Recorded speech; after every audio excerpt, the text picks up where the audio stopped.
I prided myself on being a devoted father for securing a house for my daughter. However, my husband, without consulting me, decided to use my money to purchase a luxury apartment. Frustrated by his audacious plan, I swiftly responded by presenting him with divorce papers. In the face of my unexpected move, my husband was taken aback, clearly unprepared for such a turn of events. With a smirk, I, Jocelyn Anderson, a 50-year-old office worker with a passion for French since my student days, initiated what I considered the real retaliation. Let me take you back a bit. I had been married at 23, but my first husband passed away just 6 months into our marriage due to a tragic traffic accident caused by a drunk driver. Although I received $500,000 as insurance money, no amount of wealth could bring my late husband back. During that period of mourning, Ernest Anderson, a compassionate colleague from the same company, provided solace by lending a patient ear to my stories. Gradually, our connection deepened, leading to our remarriage when I was 25. Fast forward to the present, and my daughter, Christina, now an independent illustrator, had stirred tension in our family. Disagreements over her education arose during her senior year of high school. Ernest had always imposed his ideal path for Christina, envisioning her attending a prestigious university and pursuing a conventional career in a big corporation. His expectations clashed with Christina's passion for illustration, a talent she had cultivated since childhood.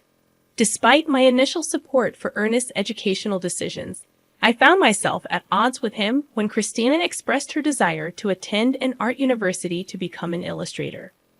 While I was open to embracing her chosen path, Ernest vehemently opposed it, insisting on a conventional trajectory that clashed with our daughter's dreams. The struggle over Christina's future had become the battleground, and the real retaliation was about to unfold.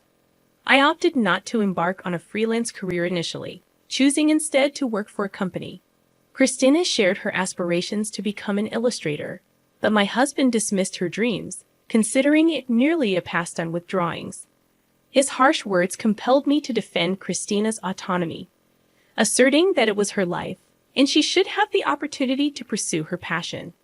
This stance only fueled his anger, as he asserted that it was his daughter and that a child's role was to fulfill their parents' dreams. He adamantly believed that if Christina followed his prescribed path, she would unquestionably find happiness. I was taken aback by his biased views, hoping he would eventually understand and support our daughter's choices. Unfortunately, my optimism was misplaced, leading to a deep rift between us. Despite my financial support for Christina's education and living expenses, Ernest remained dissatisfied, continually expressing his discontent. Even after Christina successfully gained admission to her preferred art university and secured a job as an illustrator, Ernest refused to acknowledge her achievements. His complaints persisted, questioning the worth of the money spent on tutoring and labeling her a failure. Christina, resilient in her pursuit, worked energetically, occasionally sacrificing weekends and sleep for her craft. However, Ernest's attitude towards her job remained unchanged. Moreover, he became harsher towards me for supporting Christina, criticizing everyday aspects of our household. Realizing this was his true nature, I found staying at home increasingly painful. Fortunately, our work roles in different departments at the same company spared me from daily confrontations.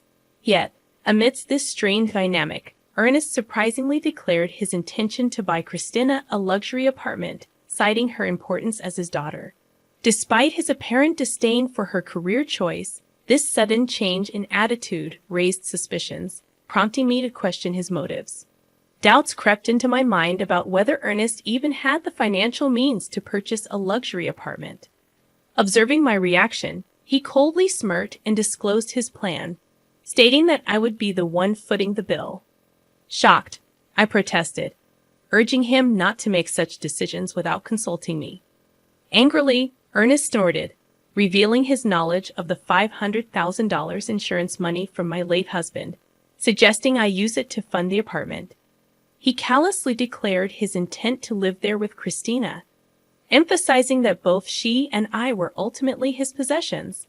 Fueled by a fierce anger, I could not fathom his vindictive scheme and the audacity to exploit crucial insurance money for such a purpose. In response, I retaliated without mercy, presenting him with divorce papers. Astonished, Ernest likely hadn't anticipated my preparedness, but this marked the commencement of my real retaliation. Facing him with a smirk, I explained my long-standing lack of trust in someone who discriminated against his own daughter and expressed my exhaustion with constant criticism. I disclosed my decision to divorce him, clarifying that I had been contemplating it for a while, waiting for the opportune moment. Seizing on his earlier mention of divorce, I handed him the papers, urging him to file quickly if he desired freedom. Initially dismissing it as a joke, Ernest reacted angrily when confronted with the reality of divorce. My anger peaked as he attempted to downplay the situation. Unperturbed, I insisted he accept the divorce papers, emphasizing the incomprehensible principles behind his actions. Threatening legal consultation, Ernest reluctantly received the papers, still claiming it was all a jest. Concerned about potential retaliation, I swiftly left the house, submitting the divorce papers to the city court. I promptly informed Christina about the outrageous behavior, and she too expressed fury. She condemned her father's actions and offered solace, suggesting that I stay at her apartment for a while. So, I made the decision to spend the night at Christina's place. That evening, we delved into discussions, meticulously planning our next moves against Ernest. About a week later, on holiday, Christina and I paid a visit to Ernest's house, the place I had called home until just a week prior, now feeling like a distant stranger's abode. Upon ringing the doorbell, Ernest swiftly emerged, adopting a condescending gaze as he questioned our purpose. He arrogantly assumed we had come to apologize for everything. Despite the infuriating condescension, I suppressed my anger and spoke in a meek, apologetic tone, claiming that I had indeed come to apologize for my wrongdoings. Christina, playing the role of a repentant daughter, echoed my sentiments. Oblivious to the theatrics, Ernest appeared genuinely pleased, believing we had come to our senses. However, his curiosity was piqued when he noticed the bags we carried, bags so full they were on the verge of bursting, tied up tightly to conceal their contents. From one of the bags, I extracted a bundle of actual $10,000 bills. Expressing remorse for my actions, I offered him some of my late husband's insurance money, urging him to use it to live in the luxury apartment with Christina. I mentioned the $500,000 total and asked him to keep it safe. Ernest's eyes gleamed at the sight of the money, and he eagerly agreed to safeguard it. He led us into the house without hesitation. Despite having left just a week earlier, the place was in disarray, with laundry and garbage scattered about. Suppressing laughter, I imagined Ernest's struggle to maintain the house on his own. Christina and I placed the bag's contents into the safe, excluding the $10,000 bundle. Fortunately, when Ernest went to the kitchen to make coffee, he remained oblivious to our actions. After returning to Christina's apartment, I grabbed the bags and left for a new place on my own. Christina bid me farewell with a smile, assuring me she would contact me once she was settled. 2 days later, while I was peacefully asleep in my new residence, Ernest called, inquiring about the $500,000. I chuckled heartily, realizing that he had taken longer than expected to notice. Ernest had fallen for our trap. The bags mostly contained just newspapers, cleverly arranged to create the illusion of holding $500,000. I had only prepared $110,000 from the bank to make Ernest believe my ruse. After depositing that money back into my account, it was no longer in my possession. If Ernest had probed further and asked to see inside the bags, I intended to reveal the truth, asserting that such an incredible deal couldn't possibly be genuine. However, deceived by just the $10,000, Ernest had been completely fooled. I had only prepared $110,000 from the bank to make Ernest believe me. After depositing that money back into my account, it was no longer in my possession. If Ernest had probed further and asked to see inside the bags, I intended to reveal the truth, asserting that such an incredible deal couldn't possibly be genuine. However, deceived by just the $10,000, Ernest had been completely fooled. Until now, you did terrible things to Christina and me, so I thought it was only fair to retaliate like this. If you want to resent someone, resent your past self, not me, I calmly stated. Ernest, looking troubled, began to plead, admitting his faults and asking me to return. Shocked by his selfish reasoning, I firmly rejected his proposal. I'm not an ATM or your housekeeper. You're an adult, handle it yourself. Besides, I'm in France now. This isn't just a vacation, it's an overseas transfer for work. I decided to divorce you and start a new life abroad. I revealed, explaining my decision to pursue my dreams and escape from him. Ernest, perplexed by the news, questioned why I hadn't informed him earlier. I dismissed his query, stating that we were practically strangers now, working in different departments. Furthermore, I revealed that Christina would contact him the next day through a messaging app. The following day, amidst the early hours due to the time difference, I initiated a video call through the messaging app with Ernest and Christina. Christina began expressing her sentiments, reminiscing about her childhood adoration for Ernest, but quickly transitioning to her current disdain. You completely dismissed my career choice. That's when I saw your true nature. You just wanted to control me. There was no love. Now, I hate you and never want to see you again.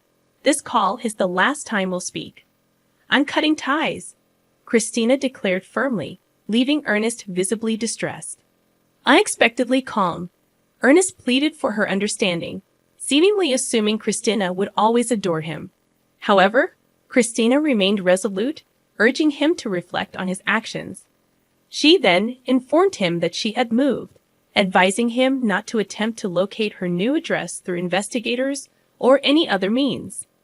Adding to her announcement, I informed Ernest that I had informed his workplace, relatives, and parents about the reasons for our divorce, ensuring transparency about our decision. With that, the call concluded, leaving Ernest to reflect on the consequences of his actions. After ending the video call with Christina, I mirrored her actions, ignoring Ernest's pleading apologies. His remorse no longer held any significance to me. Christina expressed a sense of relief, feeling liberated after voicing her true feelings. Executing our plan brought a semblance of satisfaction, especially witnessing the impact it had on Ernest. In the aftermath, Ernest faced consequences at various fronts. He became uncomfortable at work and eventually resigned. Disowned by relatives and parents, he had to abandon the luxury apartment purchase. His disruptive actions even led to a scene at Christina's workplace, resulting in a ban for entering. Ernest's selfish choices resulted in a cascade of losses, and he retreated into a reclusive existence at home. Attempts to contact him for work-related matters were in vain. When a colleague finally visited his house, they encountered a disheveled Ernest with a wild beard, lifeless face, and a nauseating odor emanating from his abode. His once home had transformed into a ghostly garbage dump. Observing Ernest's miserable life, I couldn't help but think that he was reaping what he sowed. Meanwhile, I found happiness in my new life abroad, overcoming cultural barriers with careful communication and relishing the use of my French skills. The decision to transfer overseas proved to be a rewarding one. Christina, thriving in her career as an illustrator, had been entrusted with significant projects. In our phone conversations, she conveyed her satisfaction, emphasizing the joy of pursuing her passion. As a parent, witnessing my daughter shine in her chosen path brought immense gratification. Despite the challenges and adversities, both Christina and I emerged from the ordeal, radiant and fulfilled in our respective lives. The journey, though tumultuous, affirmed that we had made the right choices, and the pursuit of our dreams had led to a brighter and more gratifying existence.